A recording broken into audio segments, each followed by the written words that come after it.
j'espère que vous allez bien. On est le 20 décembre et je viens vous parler d'une nouvelle épreuve de Lily Charleston que j'ai commencé hier, enfin que j'ai vraiment commencé hier, j'avais déjà commencé un petit peu avant un gros week-end d'autres lectures. Mais voilà, hier j'ai vraiment commencé, je suis à 26%, donc je viens déjà un peu vous en parler. Alors il s'agit de trois sœurs de, je vous mettrai l'autrice parce qu'elle n'est pas écrite là et j'avoue que j'ai oublié son nom. Ici on va être plongé en pleine deuxième guerre mondiale, seconde guerre mondiale, non deuxième bref. Pendant la... Non, pas les statues, pas les statues.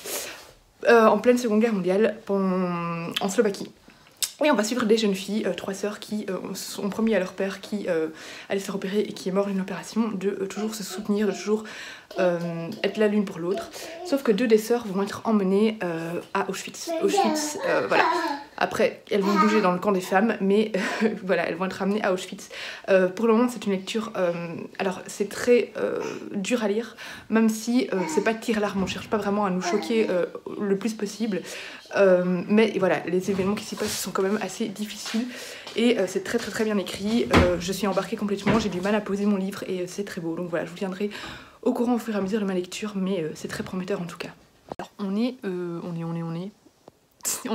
lundi 20 décembre. Du coup, je vous reprends le lendemain. Je suis à 40% de trois sœurs. Et c'est dur à lire. Hein. Alors, c'est pas larmoyant, même si ce qui se passe dedans est horrible, vraiment horrible, mais c'est pas... on cherche pas à tout prix à nous faire pleurer. Mais voilà, ce qu'on nous décrit, etc., c'est assez affreux, c'est pas un livre facile. C'est un livre que j'ai du mal à poser parce que voilà, je suis vraiment prise dans l'histoire. Je lis chaque mot, je relis parfois chaque phrase et tout ça. C'est très prenant, on a envie de savoir ce qui va arriver à ses sœurs. Donc on a en fait, donc, comme je vous ai dit, trois sœurs qui se sont promis d'être toujours là l'une pour l'autre. Et deux vont être envoyées à Auschwitz/Birkenau. Et on voit leur vie là-bas, et vous vous en doutez que c'est pas facile. Ce sont des deux sœurs, enfin les deux qui sont envoyées là-bas sont vraiment très inspirantes par leur courage, leur ténacité et par leur simplement le fait qu'elles survivent quoi. Voilà, c'est très touchant. On a d'un côté la famille qui reste en Slovaquie, je ne sais plus le nom de la ville, Varsov, non je sais pas si c'est ça, bref je ne sais plus. Et voilà, il y a des choses qui me... tant mieux, hein, mais qui me semblent un peu étranges, c'est que, en fait, du coup, on a, un peu comme le Veliv, etc., une garde, c'est la Linka, je sais plus comment ils appellent ça, qui viennent chercher les juifs, d'abord les jeunes, et puis les plus... Enfin voilà, d'abord les jeunes. Mais ils viennent tous les vendredis ou quelque chose comme ça, et ça me semble un peu bizarre parce que quand on se dit que ils voulaient exterminer les juifs, les Allemands, et pas que, hein, mais voilà, les emmener dans les camps de concentration et tout ça, se dire qu'ils viennent comme ça que les vendredis, c'est un peu... ça permet... Enfin, tant mieux. Je sais pas si vous comprenez ce que je veux dire, mais ça permet aux gens d'anticiper et de se planquer. Donc, enfin bref, c'est bizarre de donner une date pour... ils doivent se présenter X jours, ils viennent tous les vendredis, etc. C'est bizarre, mais bon, tant mieux. Hein, si ça s'est passé comme ça permet peut-être à des gens de se planquer et de survivre. Mais voilà, quand je vois par exemple dans les trucs du Veldiv et tout ça, ils venaient chercher directement, ils prévenaient pas et tout ça. Bref, c'est juste une petite parenthèse. Mais et du coup, parfois je me dis, mais pourquoi est-ce que ces familles qui sont au courant vont quand même se présenter? Mais c'est parce qu'ils savaient pas ce qui se passait dans les camps, ils savaient pas ce que ça voulait dire qu'aller travailler pour les Allemands. C'est facile à dire pour des gens qui, comme nous, connaissons l'histoire et connaissons les horreurs qui s'y déroulent. À l'époque, ils savaient pas. C'était un secret, on ne disait pas ce qui se passait dans les camps, et voilà, très peu étaient au courant au début. Bon, après, ça a commencé à se faire savoir un petit peu plus, mais voilà, au début. Et voilà, du coup, il y a des choses, je me dis, enfin, des moments où je me dis, mais allez, mais cassez-vous, allez vous planquer, qu'est-ce que vous faites? Enfin bref, c'est stressant comme histoire, très stressant. Mais c'est beau, franchement, c'est très beau, et surtout, ouais, c'est triste, c'est très triste. Même si je vous le dis, c'est pas larmoyant, mais bon, voilà. Je suis pas encore à la moitié, donc ça se trouve, ça va changer, mais... et je trouve ça toujours très important comme texte, surtout vu comme on a de plus en plus la tendance que je ne comprends pas de renier la Shoah, de renier tout ce qui s'est passé dans les camps. Il y a des théories que je ne comprends pas non plus qui commencent à foisonner sur la négation de ce qui arrive dans les camps et tout ça. Enfin, je trouve ça un peu hallucinant. Du coup, je trouve ça important de continuer à relire, à lire des trucs sur ce qui s'est passé, à lire des textes, à lire des témoignages, à regarder des films pour ceux qui ont le courage à aller dans les camps. Moi personnellement je crois que c'est quelque chose que je n'arriverai jamais à faire. Déjà aller dans la maison d'Anne Frank à Amsterdam ça a été assez dur, alors dans les camps je sais pas si j'y arriverai. Enfin bon, je trouve que c'est important de lire ce genre d'histoire pour se souvenir tout simplement. Voilà, bref, c'est très beau comme texte, je vais continuer, j'ai très peur de ce qui va arriver dans la suite, mais je vous tiens au courant. Alors on est le 22 décembre et j'ai fini 3 sœurs de Heather Morris. Et c'était vraiment un très beau texte, peut-être un peu long vers la fin. Voilà, je trouvais que c'était peut-être un peu trop long dans les dernières pages, je trouvais que ça commençait à tirer en longueur, mais néanmoins, extrêmement beau texte. En plus c'est un texte basé sur une histoire vraie, basé sur des témoignages de personnes qui ont encore témoigné récemment, qui sont normalement encore vivantes aujourd'hui. Voilà, du coup ça rend le texte encore plus évidemment important et puissant. Important parce que c'est un travail aussi de mémoire, hein, pour continuer à se souvenir de ce qui s'est passé, pour essayer d'éviter que ça se reproduise un jour. Voilà, ce sont des témoignages vraiment essentiels. Et alors c'est une très très très très belle histoire. Une histoire sur du coup ce qu'ont pu vivre des gens à Auschwitz-Birkenau, une histoire sur la puissance de l'amour, des liens de fraternité, voilà, sur l'entraide, mais aussi une histoire sur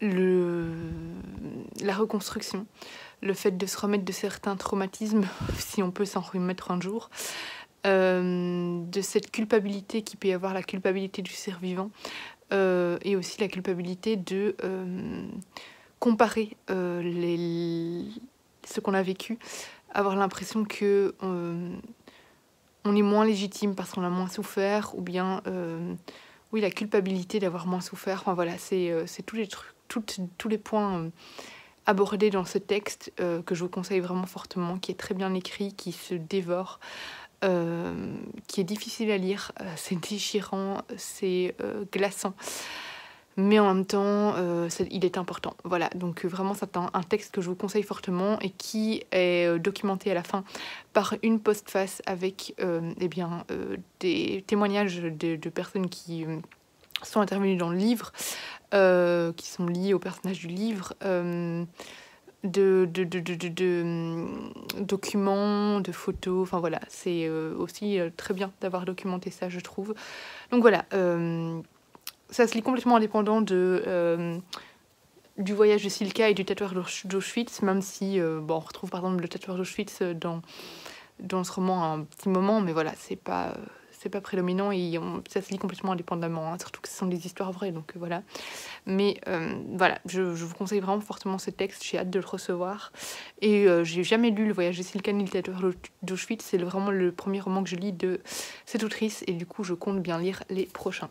Donc voilà, je vous reprendrai quand je recevrai ce roman, je ne sais pas quand, et probablement, je crois qu'il sera en février ou en mars, je ne sais plus. Je le recevrai du coup dans ces zones-là. Bonjour tout le monde, je vous retrouve aujourd'hui pour vous parler de Oui Battementelle de Laura Trompette, donc qui est une lectrice, donc une épreuve non corrigée que je lis en tant que lectrice Charleston 2022. Je l'ai commencé ce matin, là on est le 26 décembre, et là je suis à la page 87. J'ai pas lu beaucoup aujourd'hui, hein. On est dans la période de Noël, donc voilà, il y avait des repas de fête, etc. J'aime bien pour le moment, c'est assez spécial dans le sens où on suit plein de personnes différentes. Au total, on va suivre 8 femmes, c'est ça, hein, 8, voilà, toutes sur une période de 24 heures, donc petit à petit les heures passent et elles vont être liées, mais je ne sais pas encore comment. Et tout ça se passe pendant le confinement, pendant le Covid, et voilà, on a vraiment des femmes de tout profil différent. par exemple une femme qui entend que ses voisins, qu'il se passe quelque chose, par exemple, enfin voilà, elle entend bien que la femme se fait battre et elle voudrait bien faire quelque chose. On a une petite orpheline en Inde, on a une chargée de la presse, enfin, oui, du service presse chargée de communication, pardon, pour Trump. Voilà, on a tous les profils différents, une conductrice de poids lourd, voilà, tout un panel de femmes différentes. Et voilà, on va voir en quoi elles sont toutes liées. J'aime bien, franchement j'aime bien. J'aime bien parce que c'est assez original, c'est pas le genre de texte que j'ai l'habitude de lire. Et voilà, et c'est chouette, c'est bien écrit. Et voilà, j'avais déjà lu un autre roman de Laura Trompette, c'est celui avec les éléphants, mais j'ai complètement oublié le titre. Qui était bien, mais il m'avait pas, voilà, il va pas me marquer à vie. J'avais bien aimé, mais pas sans plus, si j'avais bien aimé, mais c'était pas un coup de cœur. Ici, je préfère ce livre-ci, La révérence de l'éléphant, c'était ça. Voilà, donc bon, j'arrive au tiers, hein, il fait un peu plus de 300 pages, donc je vais vous tenir au courant de ma lecture comme d'habitude, et là je vais encore un petit peu continuer, et puis je vais aller faire dodo parce que ces week-ends de Noël sont vraiment épuisants.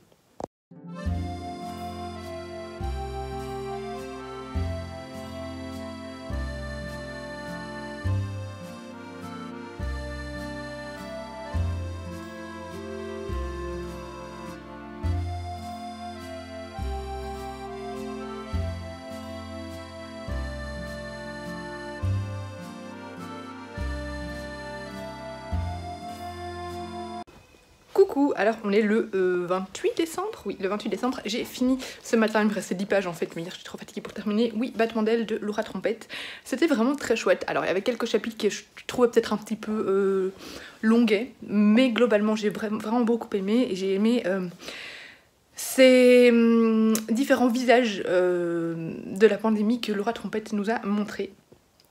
Après c'est durant la pandémie parce qu'elle a exacerbé certaines choses, mais ça pourrait être évidemment hors pandémie également. Donc ici on va suivre différents... Nico, descends. Allez, descends. Descends. On va suivre différents personnages, tous liés d'une certaine manière. Voilà, il va y avoir un petit lien conducteur.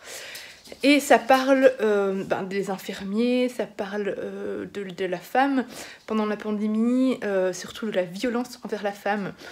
Voilà, ça montre un petit peu tout le côté... tout ce que la pandémie a exacerbé avec le confinement, en fait, la violence qui a été en recrudescence, et enfin voilà, tout... on a par exemple une voisine qui entend que sa voisine se fait battre, et elle sait pas quoi faire, elle appelle la police n'intervient pas parce qu'elle a pas de vraies preuves, et voilà, enfin voilà, il y a tout un côté comme ça. On parle aussi des ours, c'est quoi, c'était des ours lune, c'est Moon Bear, je crois que c'est des ours lune, en français, hein, je sais que ça veut dire moon, lune, enfin bref, qui sont exploités pour leur bile, c'était horrible. Et là par contre il y a certains chapitres que j'ai trouvé un petit peu longs parce que bien que la cause animale m'intéresse évidemment très fort, voilà, tout voir dans les yeux de l'ours c'était pas non plus ce qui avait le plus passionnant. Mais voilà, il y avait vraiment des chapitres très haletants, des un petit peu moins prenants, mais c'était très intéressant, de voir tous les visages comme ça qu'il y a pu avoir pendant la pandémie, qui existent de toute façon hors pandémie comme je vous l'ai dit. La fin est assez dure, bon je vous en dirai pas plus, mais voilà, c'était très bien, c'est assez féministe évidemment, et c'était très beau, voilà, c'était chouette de vraiment suivre 8 personnages différents comme ça. Donc c'est vraiment un très beau texte que je vous conseille, il est tout petit, il fait 300 pages, donc il se lit assez vite, et c'est un très chouette roman, donc je ne peux que vous le conseiller. J'ai hâte de l'avoir en main propre parce que c'était, voilà, c'est un roman que je vais garder précisément dans ma librairie, dans ma bibliothèque, pardon. Donc voilà pour mon avis, ce sera une vidéo assez courte du coup, mais ce n'est pas grave. Et je vous reprends une fois que j'aurai reçu le livre, donc ce sera en mars normalement, vu qu'il sort le 22 mars. Alors, j'ai reçu un colis de Lily Charleston, je ne sais pas ce que c'est, du coup on va voir tout de suite de quoi il s'agit. Ah, trop bien! Donc c'est Les Sœurs d'Auschwitz de Heather Morris. Donc voilà, je vais pouvoir l'insérer dans la vidéo. Ah, je suis trop contente de le recevoir. Donc comme vous savez, j'ai beaucoup aimé ce roman. Et oh, il y a mon avis dedans. Et non seulement il y a mon avis, mais en plus c'est le tout premier avis. Le tout premier. Ah, c'est trop bien, je suis trop contente. Voilà, j'avais beaucoup aimé ce roman, je ne peux que vous le conseiller et voilà. Du coup, c'est l'épreuve définitive des Sœurs d'Auschwitz. Dès que je recevrai les autres romans de cette petite vidéo, eh bien, je la clôturerai. Ah, et vous remarquerez que la couverture est la même, mais le nom a changé. Donc à la base, ça s'appelait Trois Sœurs, et là, ils ont changé par les Sœurs d'Auschwitz. Je préférais Trois Sœurs, personnellement, mais voilà. Le titre convient quand même, voilà, c'était la petite remarque en plus. Alors, je viens exceptionnellement clôturer ce vlog ici sans avoir reçu le livre. Pourquoi? Donc Laura Trompette que j'attends. Pourquoi? Parce qu'en fait, il y a une sortie un peu spéciale autour du Laura Trompette. Donc là, on est le 9 mars. Et hier, pour la journée des droits de la femme, pas journée de la femme, hein. Bref, ils ont sorti en fait en avant-première Oui battements d'ailes de Laura Trompette, donc en e-book et en audiobook. Donc il est déjà disponible sur les plateformes. Et je me suis dit que je n'allais pas attendre de poster, enfin de recevoir le livre pour poster mon avis sur YouTube. Mon avis sur Instagram attendra que je reçoive le livre pour faire la photo.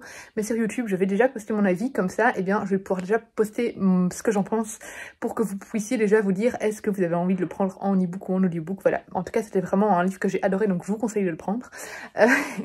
Mais voilà, comme ça, vu qu'il sort déjà maintenant, ben, voilà, je poste déjà mon vlog maintenant. Et puis, je posterai mon avis sur Instagram.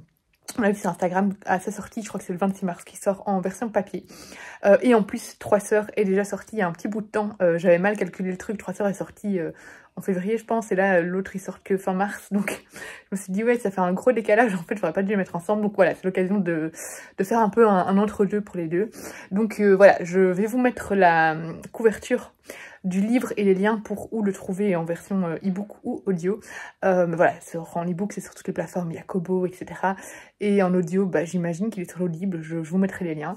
Donc n'hésitez pas à aller regarder, c'est un livre parfait pour le mars au féminin, donc voilà, c'est vraiment l'occasion de le lire parce qu'il est parfait pour ça et il aborde des sujets très importants que je vous conseille. Donc voilà, donc je clôture ce vlog ici et eh bien on se retrouve dans un prochain épisode, enfin de toute façon dans une prochaine vidéo avant, mais sinon dans un prochain épisode des Lectrices Charleston. Bisous! En plus il est en promo pour le moment en e-book.